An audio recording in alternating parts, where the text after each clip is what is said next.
So one of my favorite YouTubers, Sargon of Akkad, invited comments and video responses to his thing on the Crusades. Now should I mention that? No, I'm not going to mention that. Let's just say, culturally, Eastern Orthodox, politically Catholic, if you know anything about Ireland. But that, I don't want to get in. I think Sargon's intelligent enough to know that it's not about really religion, right? So, as you can see, I marked out the 5 major seas of antiquity here. The original being Alexandria, Antioch, and Rome. But then, after Nicaea, Constantinople and Jerusalem were added.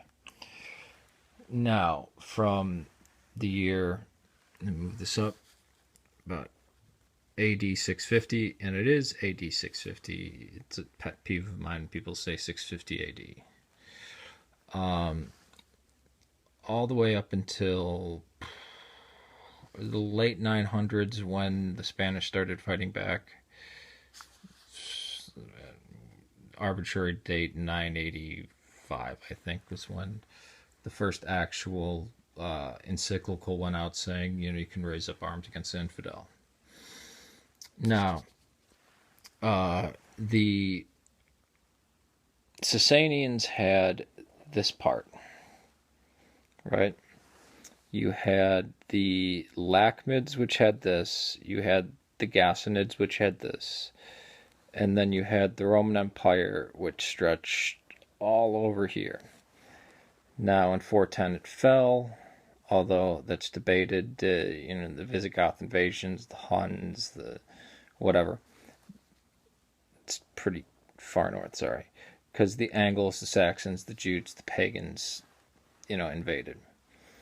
Now, the crown jewels of Christendom were Antioch/Damascus, Alexandria, Jerusalem, Rome, and Constantinople.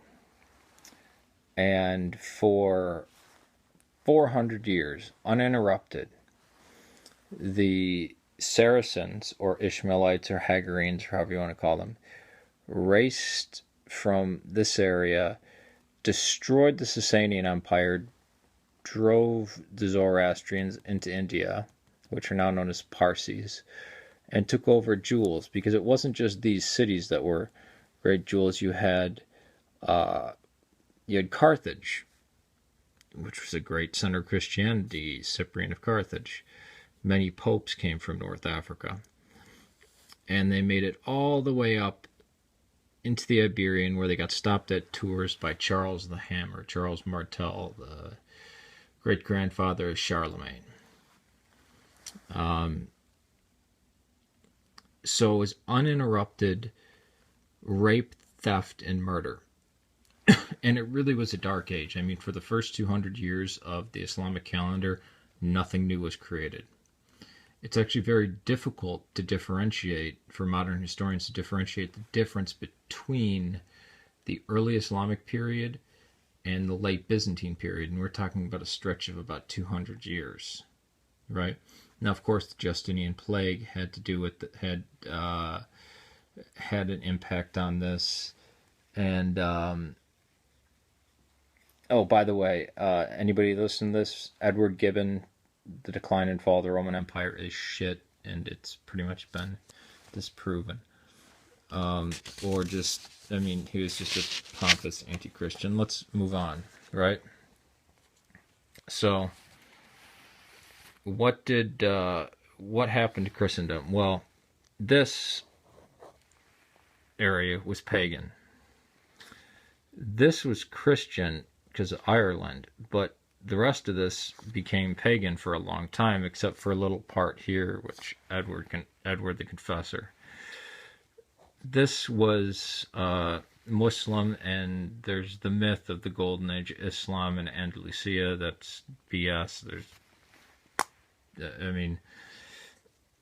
It's a bigger myth than the Spanish Inquisition. If you know anything about the Spanish Inquisition and the Crusades were political in nature. The Crusades were a very mild, very delayed response to 400 years of rape, theft, and murder. Right? And keep in mind, Orthodox, we got slaughtered. We were between the hammer and the anvil. Right? We ran out to greet the Crusaders. They destroyed us. I'm Syriac Antiochian, so by the way, I like Assad. But it really kicked off. The one thing that ignited the fire was the destruction of the Church of Holy Sepulchre and the slaughtering of all Christian pilgrims in the Holy Land. Right? And these Crusader states, the one thing history books don't tell you is, and again, if you know my channel, you know I don't like saying good things about the Roman Catholics, especially during the Crusades. They allowed for freedom of religion, which the Muslims did not allow for. So, I mean, this was a jewel of Christianity gone. And when the Reconquista was finished under Ferdinand and Isabella, did they invade Africa and start? No. They just took their land back. The one thing that drew the focus away from bringing another crusade was the fact that this Italian went, you know what?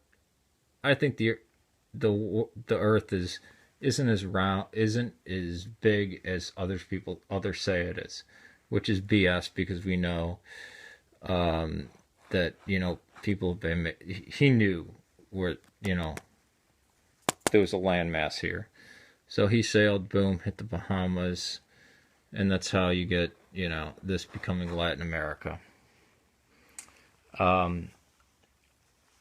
But yeah, the Crusades were delayed by centuries, and were a very, very limited response.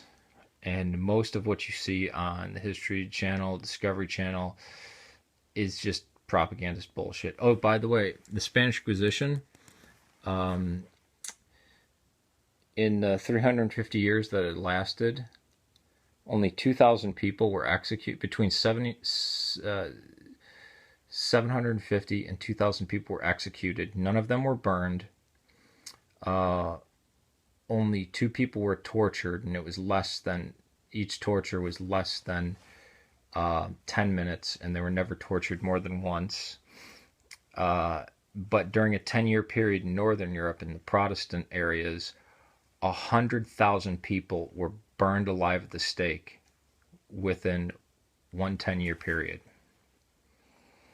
So a lot of the Spanish Inquisition was done by the Tudors.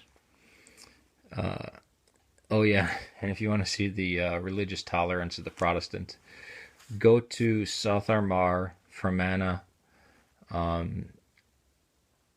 Ardoyne, Short Strand, Shankill Road, go to Ulster, go to Northern Ireland, and you'll see how, you know, the great monarch, the crown forces treat Irish Catholic nationalists.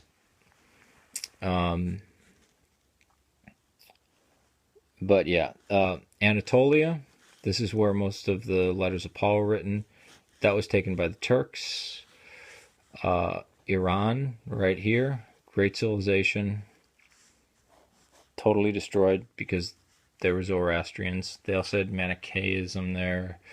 Oh, and the Yazidis. I actually work with a charitable organization that is Yazidis and Mandaeans, and they're getting wiped out. It's sad. Along with my own people who are Syriac, and then there's also Nestorians, which don't call them Nestorians, they're Assyrian Church of the East. But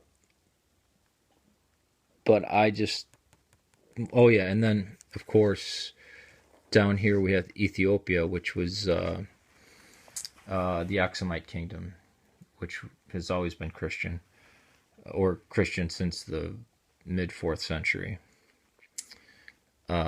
So when the Angles, the Saxons, the Jutes were living in mud huts and eating dog, the Ethiopians were studying the wisdom of Solomon, and the Irish were bringing civilization to Pickland, because the Scots aren't Scots, they're Picts. They're only Scots because the Irish Scotaized them. But yeah, Islam spread by the sword. Started out here, spread by the sword this way, and even up into here, causing the Balkan War. So, yeah, as for the idea of Golden Spain and Andalusia, no, it was a pretty harsh time for Christians and Jews. And the Reconquista, the Spanish Inquisition, and the Conversos, BBC actually did a documentary dispelling it as an Anglo-Saxon myth. Pretty racist at that. But yeah, I'd love for Sargon of Akkad to get back to me. Again, you picked a great name. I love Sargon the Great. He's a great ruler, or was a great ruler. But yeah, so my see, which is right here, Antioch, Damascus, we were being slaughtered, and there's nothing that anybody's doing about it. So go Bashar al-Assad, go Vladimir Putin, and the United States is funding terrorists, because this Free Syrian Army, al-Nusra, the Islamic Front, these are the quote-unquote moderates. Well, they're only moderates in the face of Islamic State, and, you know, Bashar al-Assad, good guy. Even if he's not the best guy in the world, we need somebody like Bashar al-Assad to manage a country like that, where the Christians and the Yazidis and the Mandaeans and the Jews and the Shia and the Alawite will be slaughtered by ISIS and used as sex slaves if we don't have a man like Assad. Peace to you.